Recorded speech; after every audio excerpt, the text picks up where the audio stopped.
बेटा जी, ओ बेटा जी। बच्चों ये है आपका लेक्चर 231 और हम कर रहे हैं आपकी हिस्ट्री की एनसीईआरटी टेक्स्ट बुक के अंदर chapter 10। This is the last chapter of your history NCERT text book. The name of this chapter is 18th century political formations. भाई पॉलिटिक्स में पॉलिटिकल फॉर्मेशंस कैसी रही 18th सेंचुरी के अंदर। सो chapter start हो रहा है। So this chapter starts from page number 138। This is 138 page of your NCERT history text book and latest edition है ये। सो स्टेट फॉर्मेशंस, फर्स्ट फिगर यहाँ पे मैप 1 दिया हुआ है पेज 138 पे। State formations in the 18th century. 18th century में state formations दिखाई गई हैं। सो यहाँ पे आप देखेंगे दिस इज द स्टेट्स, ठीक है। सो यहाँ ये मैप 1 है, यहाँ पे स्टेट फॉर्मेशन दिखाई गई है 18th सेंचुरी में। सो आप देखेंगे यहाँ अलग अलग स्टेट्स हैं, हैदराबाद है, बंगाल है, अवध है, ठीक है, गुजरात है, मालवा। सो यहाँ पे अलग अलग स्टेट्स दिखाए गए हैं। एंड यहाँ पे मैप के बारे में लिखा गया है कि जो ये डॉटेड है मतलब ये जो कट लाइन्स हैं वो लाइन्स है external boundary of Mughal empire 1700। So सन 1700 में जो मुगल अंपायर था ये उसकी बाउंड्री है, ठीक है। This is the boundary of Mughal umpire. Mughal umpire बहुत सारा फैला हुआ था उस टाइम, सो ये मुगल अंपायर की बाउंड्री है। So this is map 1। Map 1 दिखा रहा है state formations in the 18th century. 18वीं सदी में किस तरह से राज्य बने थे। राज्य देखो कुछ बहुत कम है। अगर आज आप आज का मैप देख रहे हो, आज की डेट में अगर आप मैप देख रहे हो, सो वो मैप कितना क्या क्या होगा उसके अंदर, आप कितने सारे स्टेट्स, कितने डिस्ट्रिक्ट्स, कितनी टेरिटरीज, कितना कुछ होगा। बट यहाँ देखो this is a simple small map, कुछ है ही नहीं इसके अंदर। आप देखें अगर ये मैप आपको याद करने बोला जाए तो आप आराम से कर जाओगे। This is a really very simple map. This is map 1 क्योंकि 18वीं सदी का मैप है, 18th सेंचुरी का मैप है ये, ठीक है। एंड अभी यहाँ देखो दिस इज मैप 2। सो ये है आपका मैप 2। ये मैप 2 है आपका पेज नंबर 139 पे, ठीक है। So this is map 2 on page number 139। सो यहाँ आपको क्या दिख रहा है। सो ये है आपका map British territories in the mid 18th century, जो 18वीं सदी थी बीच की, मतलब 1850s बोल सकते हो। तो मिड 18th सेंचुरी में ब्रिटिश टेरिटरीज। तो यहाँ पे देखो ये जो लाइनिंग है कुछ हल्के से सेफ्रॉन कलर जैसी लाइनिंग है। So territory under British control mid 18th century, ठीक है। सो मिड 18th सेंचुरी में ये सारी ब्रिटिश कंट्रोल मतलब जो ब्रिटिश के अंदर टेरिटरीज थी ये सारी हैं, ठीक है। सो यहाँ देखो मैप में थोड़े से बदलाव आए हैं। ये जो सारी टेरिटरीज ब्रिटिशर्स के हाथ में थी मिड 18th सेंचुरी में, फिर ये नॉर्दर्न सरकार ये वाला। सो ये वाला एरिया ब्रिटिशर्स के हाथ था, ठीक है। ये ईस्ट मतलब बंगाल और ये एरिया। अच्छा आप देख सकते हो उस टाइम अभी ब्रिटिशर्स पूरे भारत में नहीं फैले थे, फिर तो धीरे धीरे पूरे भारत में ही फैल गए, पूरी इंडिया में फैल गए, पर शुरू में यहाँ और यहाँ थे ब्रिटिशर्स, ठीक है। सो यहाँ पे आप देख सकते हो। अब इफ यू लुक, ये चालू हो रहा है पेज 138 से आपका chapter. If you look at maps 1 and 2 closely, अगर आप दोनों मैप्स को ढंग से देख पाए, अगर आपने देखा सो क्या देखा, you will see something significant happening in the subcontinent during the first half of the 18th century. तो आप देखोगे कि कुछ इंपॉर्टेंट हुआ सब कॉन्टिनेंट में during the first half of the 18th century. 18th century के शुरुआत में कुछ इंपॉर्टेंट हुआ।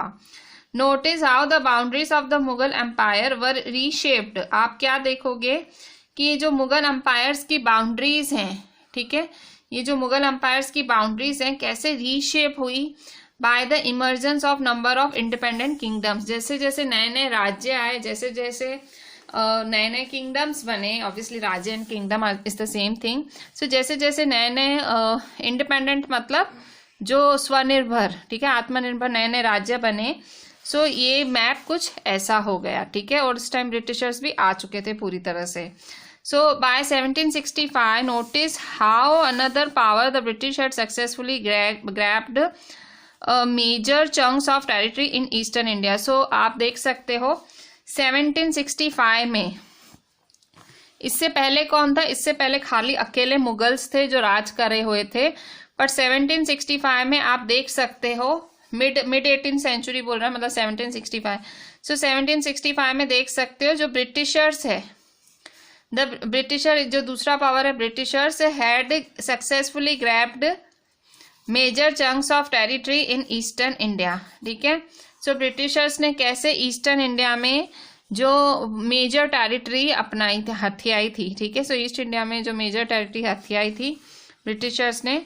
So what these maps tells us is that political condition in 18th century India changed quite dramatically and within a relatively short span of time. In map से आप क्या देख सकते हो? What these maps tell us is that political conditions in the 18th century. So मतलब 18वीं सदी में जो इंडिया की पॉलिटिकल कंडीशंस हैं, इंडिया चेंज्ड क्वाइट ड्रामेटिकली। सो ये जो पॉलिटिकल कंडीशंस हैं कैसे कैसे बदली and with in a relatively short span of time. मतलब देखो आप क्या चेंजेस आए हैं, इतने कम समय में कितने बड़े चेंजेस आए हैं इन मैप्स के अंदर। So in this chapter we will read about the emergence of new political groups in the subcontinent during the first half of the 18th century, roughly from 1707 when Aurangzeb died till the third battle of Panipat in 1761. सो इस chapter में आप क्या पढ़ोगे? नए नए political groups बने, India में नए नए पॉलिटिकल ग्रुप्स बने during the first half of the 18th century। 18वीं सदी के पहले हिस्से में बहुत सारे पॉलिटिकल ग्रुप्स बने। रफली फ्रॉम कब से? 1707 से, जब औरंगजेब मरा था, औरंगजेब की डेथ 1707 में, till the third battle of Panipat in 1761। Political conditions मतलब सरहदें बदली 18th सेंचुरी में। इंडिया चेंज ड्रामेटिकली बदला, India change dramatically and with in a relative short span of time, बहुत ही कम समय में। सो ये मैप एकदम मतलब ये 18वीं सदी का 18th सेंचुरी मैप है, ये है मिड 18th सेंचुरी। तो देखो आप नक्शे में कितने बदलाव है, मैप में कितने बदलाव हैं। सो मैप यही दिखा रहा है। In this chapter, we will read about the emergence of new political groups in subcontinent during the first half of the 18th century, roughly from 1707, when Aurangzeb died, till the third battle of Panipat in 1761. ठीक है, सो इस chapter में आप read करोगे कि किस तरह से नए नए पॉलिटिकल ग्रुप्स आए सब कॉन्टिनेंट मतलब इंडिया में during the first half of the 18th century। 18th century की शुरुआत में कैसे नए नए पॉलिटिकल ग्रुप्स आए, रफली फ्रॉम 1707 से आए जब औरंगजेब गुजरा था, till the third battle of Panipat in 1761। So 1707 से जब औरंगजेब गुजरा till the third battle of Panipat 1761। So बहुत ज्यादा बदलाव आए। ठीक है, so the emergence of new political groups in the subcontinent during the first half of the 18th century। So ये बहुत ज्यादा नए नए पॉलिटिकल ग्रुप्स बढ़ते गए।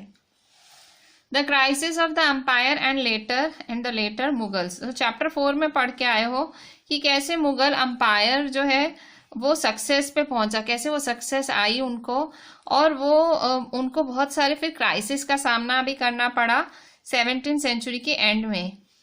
ये जो है बहुत सारे फैक्टर्स की वजह से होता था।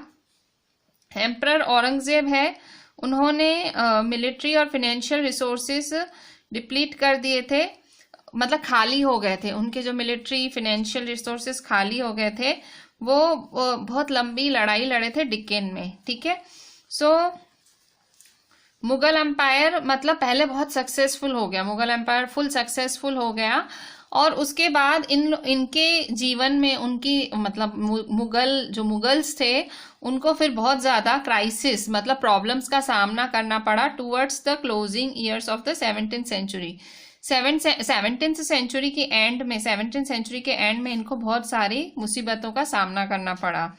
These were caused by a number of factors. तो ये बहुत सारे फैक्टर्स की वजह से हुआ।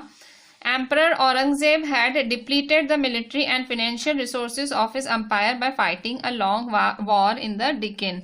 So जो Emperor Aurangzeb था उन्होंने अपने खजाने खाली कर दिए थे, उन्होंने अपनी मिलिट्री खत्म कर दी थी, क्योंकि वो एक लंबी लड़ाई लड़ रहे थे डिक्केन में। ठीक है, डिक्केन में एक लंबी लड़ाई की वजह से उनका पैसा भी खाली हो गया और उनकी मिलिट्री भी सारी की सारी खाली हो गई। अंडर इज सक्सेसर्स, अब उनके जो सक्सेसर्स, उनके जो आने वाले थे, जो आगे, जैसे आप आपके फादर के सक्सेसर हैं, ठीक है, आप आगे आने वाली पीढ़ी हैं. So under is successor the efficiency of imperial administration broke down. It became increasingly difficult for the later Mughal to keep a check on their powerful mansabdars. तो जैसे जैसे उनके सक्सेसर्स आते गए, औरंगजेब के बाद जैसे उनकी संतानें आई, जैसे उनके बेटे, उनके पोते, वो सब आए, सो ये जो इंपीरियल एडमिनिस्ट्रेशन है, जो मतलब इंपीरियल मतलब ये जो राजा का जो एडमिनिस्ट्रेशन है, ये जो अपर लेवल का एडमिनिस्ट्रेशन, इंपीरियल मतलब जो हाई लेवल एडमिनिस्ट्रेशन है, ये जो देखभाल है, वो ब्रोक डाउन मतलब अब कोई खास किसी की सुनता नहीं था, कोई खास ध्यान देता नहीं था. It became increasingly difficult for the later Mughal emperors to keep a check on their powerful mansabdars. So बहुत ज़्यादा डिफिकल्ट हो गया आने वाले मुगल एम्परर्स के लिए, वो अपने जो मनसबदार हैं, जो पावरफुल मनसबदार हैं, उन पे मतलब निगाह रखें. ठीक है. सो अंडर हिज सक्सेसर्स मतलब उनके जो आने वाली पीढ़ियां हैं, the efficiency of the imperial administration broke down. ठीक है. जो इंपीरियल एडमिनिस्ट्रेशन है उसकी एफिशिएंसी कम हो गई और डिफिकल्ट हो गया आगे वाले मुगल एम्परर्स के लिए कि वो उनके पावरफुल मनसबदार्स पे नजर बनाए रखें. ठीक है. It became increasingly difficult for the later Mughal emperors to keep a check on their powerful mansabdars. Nobles appointed as, so ये है page number 139.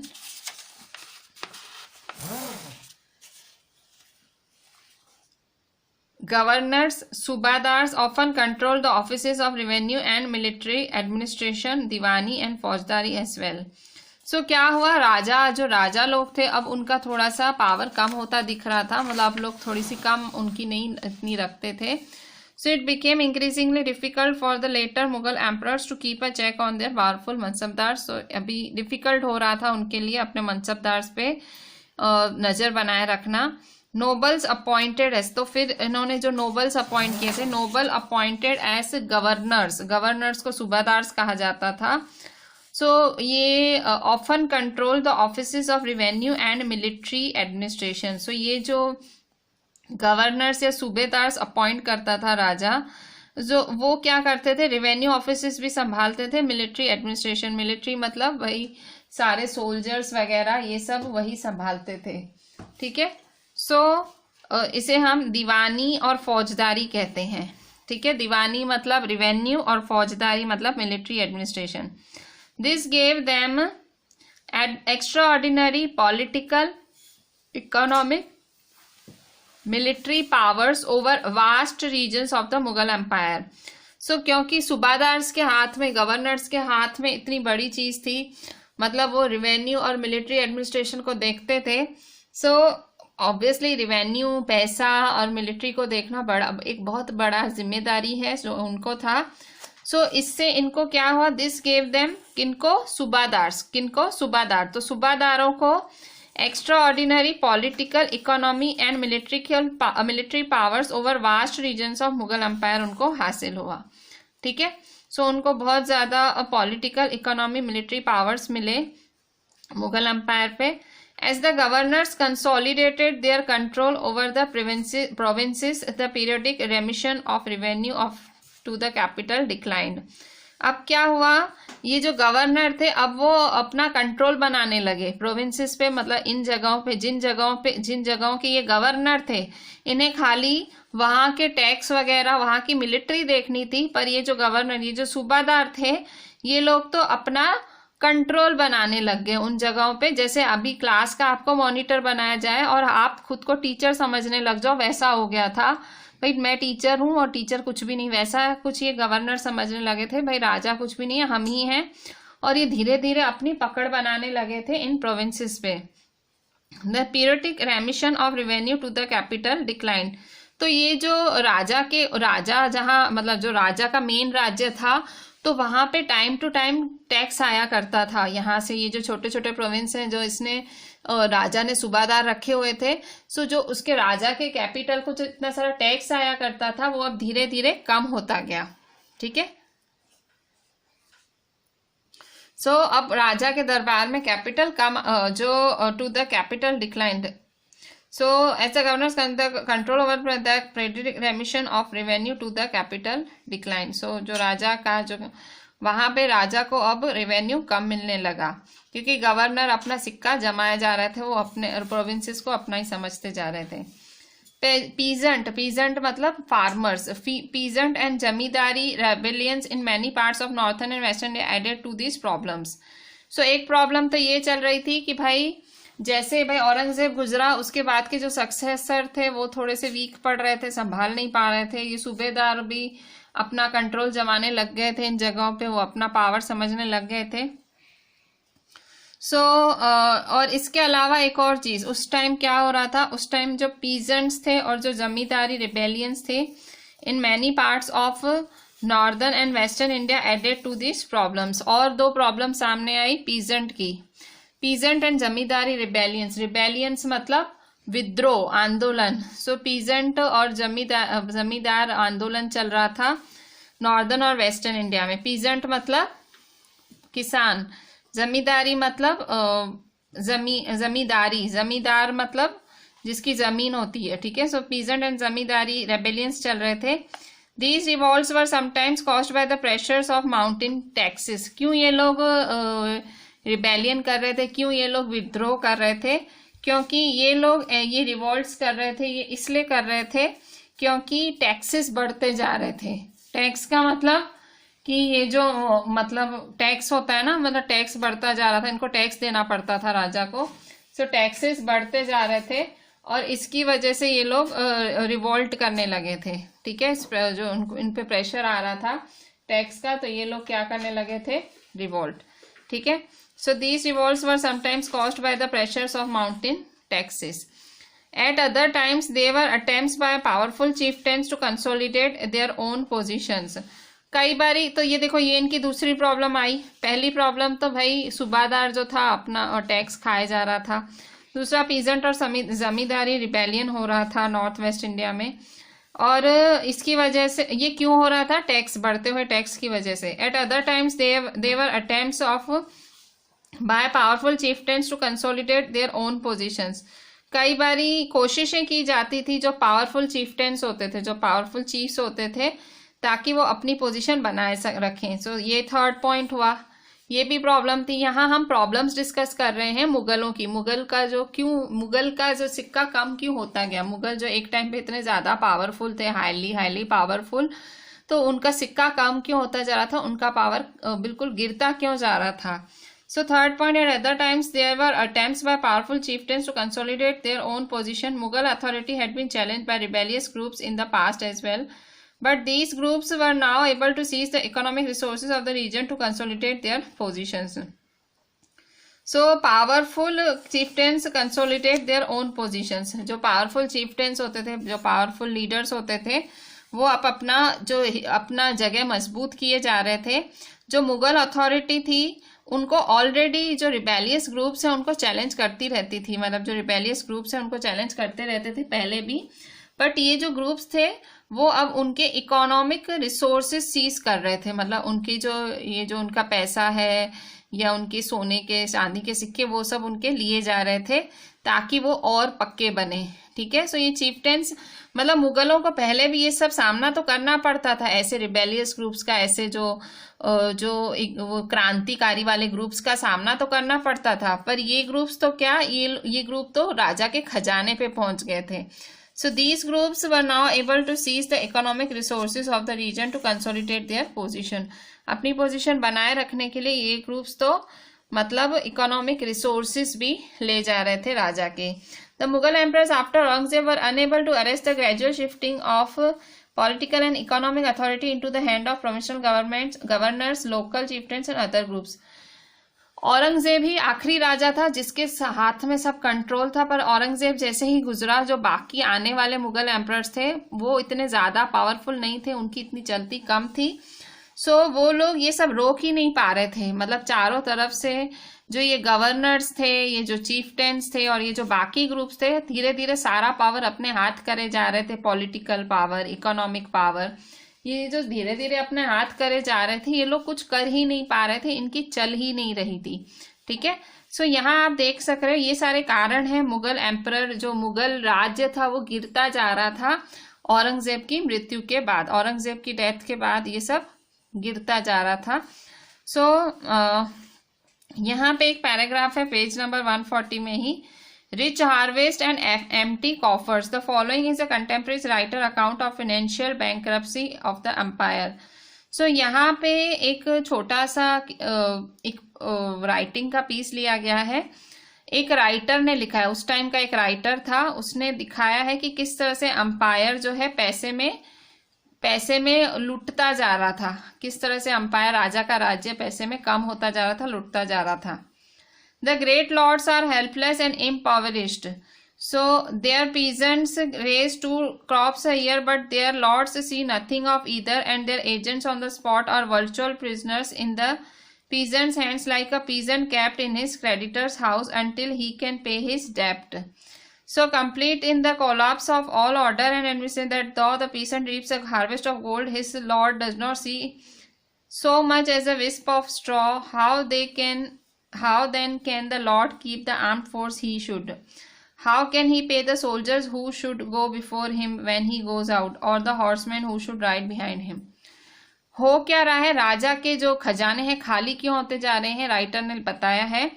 The great lords are helpless and impoverished, बता रहा है कि उस टाइम के जो राजा थे, उस टाइम के राजा थे वो थे हेल्पलेस, मतलब वो एकदम असहाय हो गए थे, और इम्पावरिश्ड, पुअर होते जा रहे थे।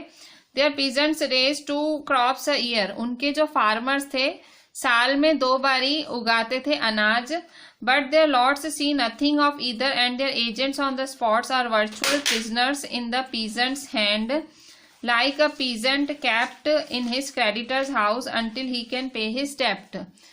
अभी साल में 2 बारी फार्मर्स जो हैं अनाज उगाते थे, पर जो ये राजा थे, but their lords see nothing of either, उन राजाओं को अनाज, एक भी अनाज नहीं दिखता था, उन राजाओं को एक भी अनाज नहीं दिखता था। और उनके जो एजेंट्स थे, मतलब राजा के जो एजेंट हुआ करते थे, जो मतलब इनसे फसल लेने जाते थे, वो क्या करते थे, they are virtual prisoners in the peasants hands, like a peasant kept in his creditors house.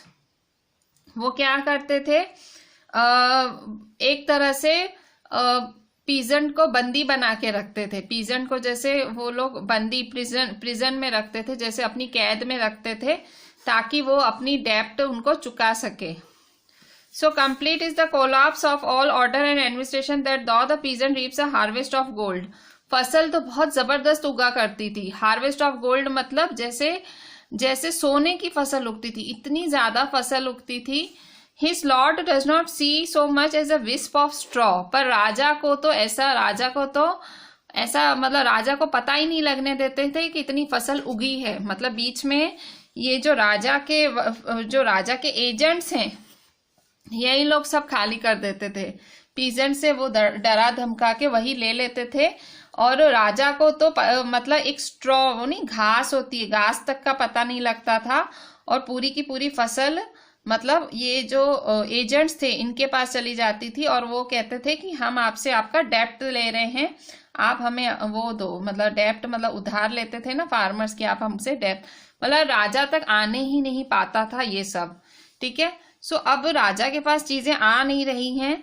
So how then can the lord keep the armed forces he should, राजा को किसान का गेहूं अनाज नहीं मिल रहा है, तो जो राजा है, लॉर्ड है, मतलब राजा को लॉर्ड कहा गया है, राजा है, वो कैसे सेना रखेगा, ऑब्वियसली खाना तो चाहिए, इतनी बड़ी सेना है। How can he pay the soldiers who should go before him when he goes out, so वो उन सोल्जर्स को पे क्या करेगा, अनाज ही नहीं आ रहा है, अनाज से भंडार भर नहीं रहे हैं, ये अनाज बिक के पैसा आना है, तो राजा के सोल्जर्स को वो क्या देगा, क्या पैसे देगा कि वो उसके पीछे जाएं, राजा पैसे ही नहीं दे पाएगा तो सोल्जर्स क्यों पीछे आएंगे। और the horseman who should ride behind him, वो राजा उन हॉर्समैन को क्या पैसे देगा, उन घुड़सवारों को क्या पैसे देगा जो उसके पीछे पीछे आए।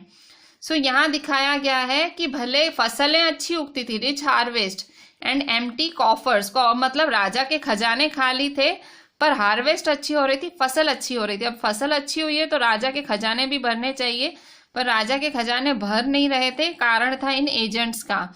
ये एजेंट राजा के ही लोग थे पर जो राजा को ही लूटते थे। हमने पढ़ा था औरंगजेब के बाद सारे राजा एकदम, मतलब उनके हाथ में कुछ खास रहा नहीं था, सब अपने हाथ करे जा रहे थे। सो ये था पेज 140। अब देखते हैं पेज 141। 141 में, in the mids of this economic and political crisis the ruler of Iran Nadir Shah sacked and plundered the city of Delhi in 1739 and took away immense amounts of wealth. This invasion was followed. अब ये सब तो चल ही रहा था, बहुत ज़्यादा problems थी दिल्ली में, मुगलों को ऑलरेडी अंदर ही अंदर तकलीफें थी। हमने देखा कि भाई रिबेल हो रहा था, टैक्सेस बढ़े जा रहे थे, चीफ्टेंस अपना पावर जमाए जा रहे थे, किसानों से ले लेते थे जो एजेंट्स हैं। सो इन सब के बीच में ये सब इकोनॉमिक और पॉलिटिकल क्राइसिस चल ही रहा था, मुगल अंपायर जो दिल्ली में चल ही रहा था। तो इन सब के बीच में कौन आया? ईरान का रूलर, ईरान का राजा आया, ईरान का बादशाह आया। कौन आया? ईरान का रूलर। क्या नाम था? नादिर शाह। नादिर शाह आया, sacked and plundered the city of Delhi in 1739 and took away immense amounts of wealth. उसने क्या किया? उसने दिल्ली पे एक, कहते हैं ना, दिल्ली पे हमला किया और 1739 में उसने सारा का सारा पैसा दिल्ली का हड़प लिया। ठीक है, जो भी पैसा, जो ऑब्वियसली पहले ही मुगल्स लूट रहे थे, तो इसमें नादिर शाह भी आ गया और उसने भी दिल्ली का 1739 में बहुत सारा पैसा वो लेके चला गया। This invasion was followed by a series of plundering raids by the Afghan ruler Ahmad Shah Abdali who invaded north India 5 times between 1748-1761। तो कोई नादिर शाह कोई पहला रूलर नहीं था जिसने आके दिल्ली को लूटा था या दिल्ली को अपना कब्जे में किया था। इससे पहले this invasion was followed by a series of plundering raids by the, इसके बाद भी दिल्ली को आके लूटा गया, जीता गया। इसके बाद अफगान रूलर आया, अफगान का रूलर जिसका नाम था अहमद शाह अब्दाली। अहमद शाह अब्दाली ने नॉर्थ इंडिया को 5 बारी जीता था 1748 से 1761। मतलब दिल्ली पे अब अटैक भी होने लगे। ऑलरेडी दिल्ली जो मुगल एम्परर्स थे वो पॉलिटिकल इकोनॉमिकल क्राइसिस का सामना कर ही रहे थे। इन सब के बीच में, इन इकोनॉमिक और पॉलिटिकल क्राइसिस के बीच में ईरान का रूलर आया जिसका नाम था नादिर शाह। नादिर शाह ने सैक और प्लंडर किया सिटी ऑफ दिल्ली को, मतलब एकदम आके उस पर हमला कर दिया, उसको लूट लिया 1739 में, और वहाँ उनकी जो एकदम बहुत सारा पैसा था वो लेके चला गया। इसके बाद आया अफगान रूलर जिसका नाम था अहमद शाह अब्दाली और उसने भी इन्वेड किया नॉर्थ इंडिया को 5 बारी बिटवीन 1748 एंड 1761। अच्छा, यहाँ आप देख सकते हो, यहाँ एक पोर्ट्रे बना हुआ है नीचे, पेज नंबर 141 ही है ये फिगर 1 है, अ 1779 पोर्ट्रे ऑफ नादिर शाह। सो ये नादिर शाह का एक पोर्ट्रे बना हुआ है, this is Nadir Shah. So Nadir Shah attacks Delhi, हमने पढ़ा अभी अभी। सो उसका एक डिस्क्रिप्शन है, Nadir Shah attacks Delhi. The devastation of Delhi after Nadir Shah's invasion was described by contemporary observers. So उस टाइम जो नादिर शाह ने हमला किया था दिल्ली पे, नादिर शाह ने जो हमला किया था दिल्ली पे, वहाँ के जब उस टाइम के लोग थे वो बता रहे हैं किस तरह से हमला किया था। उस टाइम के लोग लिख के गए हैं, उस टाइम उन जिन लोगों ने ऑब्जर्व किया था वो बताते हैं। क्या बताते हैं? One described the wealth looted from the Mughal treasury as follows. कुछ बताते हैं राजा का खजाना ही लूट लिया गया था जब नादिर शाह ने अटैक किया था दिल्ली पे। जो नादिर शाह कहाँ के थे? ईरान के थे। जो ईरान के रूलर थे नादिर शाह, उन्होंने जब दिल्ली पे अटैक किया था तो पूरी की पूरा खजाना ही मुगलों का खाली करके गया था। कैसे? 60 lakhs of rupees and some 1000 gold coins, nearly 1 crore worth of gold ware, nearly 50 crores worth of jewels, most of them unrivaled in the world, and the above included the peacock throne. क्या क्या लूट के गया नादिर शाह दिल्ली में? सो नादिर शाह लूट के गया 60 लाख रुपए कैश। ठीक है, अब आप सोचो आज ही 60 lakhs की इतनी ज्यादा कीमत है। आप तो पढ़ रहे हो उस टाइम का 1739, जस्ट इमेजिन कितना पैसा था, 1739, और आज हैं हम लोग 2021 में हैं। ठीक है, सो जस्ट इमेजिन कितना सदियां, डिकेड्स देखो, सेंचुरीज का फर्क पड़ रहा है। सो उस time 60 lakhs, you can just read it if you can, 60 lakhs of rupees, 60 lakh रुपए खजाने से ले गया Nadir Shah, and some 1000 gold coins, कुछ हजार गोल्ड कॉइन्स, मतलब कुछ हजार गोल्ड कॉइन्स, पैसे नहीं, कुछ हजार गोल्ड कॉइन्स ले गया। Nearly 1 crore worth of gold ware, gold मतलब राजा सोने की बहुत सारी चीजें रखता था, तो वो सोने की 1 करोड़ की चीजें ले गया। 1 करोड़ समझो आप, वैल्यू समझो। Nearly 50 crore worth of jewel, और 50 करोड़ के जवाहरात राजा के खजाने से। Most of them unrivalled in the world, दुनिया को भी नहीं पता था, ऐसे ऐसे जवाहरात लेके गया। And the above included the peacock throne. So peacock throne मतलब ये जो गद्दी, राजगद्दी भी ले गया, राजगद्दी भी मतलब उसने हथिया ली। एक और जने ने लिखा है, another account describe the invasion's impact upon Delhi. एक और जने ने ये जो जीत, मतलब ये जो नादिर शाह ने जीता था दिल्ली को, ये जो उसने अटैक किया था दिल्ली पे, सो एक दूसरे जने ने इस इन्वेशन के बारे में लिखा है कि दिल्ली पे उसका क्या असर पड़ा था। So those who had been masters were now in dire straits, and those who had been revered couldn't even get water to quench their thirst. क्या थी हालत जब नादिर शाह दिल्ली जीत के गया? जो पहले मास्टर्स थे, जो पहले मालिक थे, अब वो सड़कों पे थे। They were now in dire straits, and those who had been revered couldn't get even water. और जो लोग बड़े रिवर्ड मतलब जिनको बड़ी बड़ी पदवियां थी, कोई बड़े बड़े कवि थे, बड़े बड़े म्यूजिशियंस थे, तो इतनी बड़ी बड़ी पोजीशन वाले लोग थे, अब उन्हें पीने का पानी भी नहीं मिल रहा था अपनी प्यास बुझाने के लिए। मतलब नादिर शाह ने जब दिल्ली जीत बिल्कुल सब लूट के चला गया, तो जो वहां के अमीर थे सबकी हालत खराब हो गई। The recluses were pulled out of their corners. The wealthy were turned into beggars. ठीक है, सो जो अमीर लोग थे वो अब भिखारी बन गए थे, नादिर शाह ऐसा लूट के गया। Those who once set the style in clothes now went naked. पहनने को भी कपड़े नहीं थे, जो एकदम एक से एक कपड़े पहनते थे, हीरे जवाहरात मोती, इतने मतलब महंगे महंगे कपड़े पहनते थे, अब वो कुछ भी नहीं था उनके शरीर पे। Those who owned property were now homeless. जिनके पास कभी घर हुआ करते थे, अब उन लोगों के पास तो घर तक नहीं थे। ठीक है, और the new city Shahjahanabad was turned into rubble. So ये जो नया शहर था शाहजहानाबाद, वो अब एक पूरा रेगिस्तान बन गया था, अब कुछ रहा ही नहीं था उस शहर में। Nadir Shah then attacked the old quarters of the city and destroyed a whole world that existed there. तो जो नादिर शाह था उसने सिटी का पुराना भाग को भी अटैक किया, उसने पूरी सिटी को तो अटैक किया, उसने पुराने भाग को भी अटैक किया और सारा सब कुछ तहस नहस कर दिया। ठीक है, मतलब इतना नुकसान सबको। सो आप देख सकते हो उस टाइम हालत, उसने खजाना मतलब इतना सारा लाखों करोड़ों का खजाना अगर उस टाइम है, मतलब उसने पूरा देश ही लूट लिया था। और आप देख रहे हो उस टाइम जो अमीर थे उनकी भी हालत एकदम गरीबों से भी बदतर हो गई थी। उनको पीने को पानी नहीं था, कपड़े नहीं थे पहनने को, भिखारी बन गए थे वो लोग, पीने का पानी नहीं था, होमलेस हो गए थे और सब कुछ मिट्टी मिट्टी हो गया था, कुछ था रहा ही नहीं था। Already under severe pressure from all sides, the empire was further weakened by competition amongst the different groups of nobles. So already बहुत ज़्यादा प्रेशर था चारों तरफ से। So already under severe pressure from all the sides, the empire was further weakened by competition amongst different groups of लोग। अब देखो already Delhi में तो कुछ रहा ही नहीं, नादिर शाह भी लूट के चला गया, उसके बाद Afghan ruler Ahmad Shah Abdali भी आया, तो रहा क्या होगा। पर ये सब होने के बाद भी चारों तरफ से प्रेशर था तब के मुगलों पे।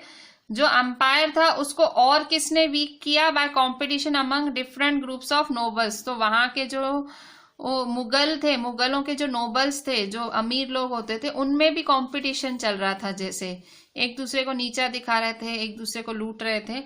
दे were divided into 2 major groups of factions. So ये जो नोबल्स थे वो 2 में डिवाइड हो गए। सो they were divided into 2 major group of factions, the Iranis and Turanis. ठीक है, सो ये बहुत ही इंपॉर्टेंट लाइन है कि जो नोबल्स थे, ठीक है, मुगलों के टाइम जो नोबल्स थे, they were divided into 2 major groups, 2 groups में बट गए। एक का नाम था द ईरानीज और दूसरे का नाम था द तुरानीज। ठीक है, सो ईरानीज तो जो ईरान के हुए, और तुरानीज कौन थे? नोबल्स ऑफ टर्किश डिसेंट, मतलब टर्क के नोबल्स, जो टर्क हिस्सा है, टर्क के हिस्से के नोबल्स तुरानीज, और ईरानीज जो ईरान के थे। For a long time, the later Mughal emperors were puppets in the hands of either one or the other of these 2 powerful groups. So बहुत लंबे समय तक जो मुगल एम्परर्स थे, जो बड़े बड़े मुगलों के राजा थे, वो अब इनके हाथ के पपेट्स बन चुके थे। पपेट्स मतलब कठपुतलियां बन गए थे, ऑफ आइदर वन और the other of these 2 powerful groups. तो ये जो ईरानी, जो ईरान के थे, मतलब ये नोबल्स कहाँ के होंगे? ईरान, मतलब जो ये नादिर शाह है वहां के नोबल्स, और तुरानीस जो टर्किश। सो ये जो 2 नोबल्स के हाथों में ये राजा कठपुतली बन गया था, मतलब जो नोबल जैसा चला है, ईरानीस जैसा चला है, तुरानीस जैसा चला है, वो चल रहा था। सो राजा बन गया था एक पपेट इन दोनों ग्रुप। मतलब आप मुगलों की हालत देखो कैसी हुई जा रही है। So this is page 41। The worst, so अब हम देखेंगे 42, द वर्स्ट पॉसिबल ह्यूमिलिएशन। अब इससे भी ज्यादा बेइज्जती कब आई? द वर्स्ट पॉसिबल ह्यूमिलिएशन, इससे भी ज्यादा बेइज्जती वाली बात तब आई, came when 2 Mughal emperors, 2 Mughal राजा, जिनका नाम था फारूक सियार, जो कि राजा थे 1713 से 1719 तक, एंड आलमगीर 2, जो कि राजा थे 1754 से 59 तक, वर असासिनेटेड, जिनका मर्डर कर दिया गया। 2 राजाओं का मर्डर कर दिया गया, 2 मुगल एम्परर्स का, 2 मुगल एम्परर्स का मर्डर, फारूक सियार और आलमगीर 2 का मर्डर कर दिया गया। एंड 2 अदर्स, 2 और मुगल थे, अहमद शाह 1748 से 1754 तक थे, एंड शाह आलम 2 1759 से 1816 तक थे। ठीक है, सो उनको ब्लाइंड कर दिया गया बाय देयर नोबल्स, उनके नोबल्स ने उनकी आंखें ही निकलवा ली। ठीक है, सो ये एक बहुत बड़ा ह्यूमिलिएशन आया मुगल्स पे। ठीक है, किल कर दिया गया, मर्डर कर दिया गया, आंखों अंधा कर दिया गया। सो इस तरह से नोबल्स का बुरा हाल, नोबल्स ने बुरा हाल किया राजाओं का, मुगलों का। ठीक है, सो मुगलों के साथ बहुत ज्यादा बुरा हुआ औरंगजेब के बाद, मतलब मुगलों का पावर गिरता गया और इतनी बुरी तरह से गिरता गया। यहाँ साइड में फिगर 2 है, इसी पेज 142 पे। सो ये फिगर है, यहाँ देखो, यहाँ बैठा है फारूक सियार, जिसके बारे में हमने पढ़ा था, उसका मर्डर कर दिया गया था, उसके नोबल्स ने ही उसको मर्डर कराया था। असासिनेट वर्ड का मतलब होता है मर्डर कराना, असासिनेटेड। सो यहाँ देखो फारूक सियार है, यहाँ पे वो एक नोबल के साथ मिल रहा है। नोबल मतलब कौन? ये लोग बड़े बड़े अमीर आदमी रखते थे अपनी कोर्ट में, उनसे मिल रहा है। ठीक है, सो ये नोबल्स से मिल रहा है ये राजा, ठीक है, कोर्ट में। So this I am ending this at page 142 up to this. ठीक है, हम नेक्स्ट यहीं से कंटिन्यू करेंगे। सो आज हमने चालू कहाँ से किया ये चैप्टर? आज हमने चालू किया पेज 138 से। We started from page 138। So यहाँ पे हमने कुछ टिक नहीं किया, यहाँ से पेज 139 हमने टिक किया।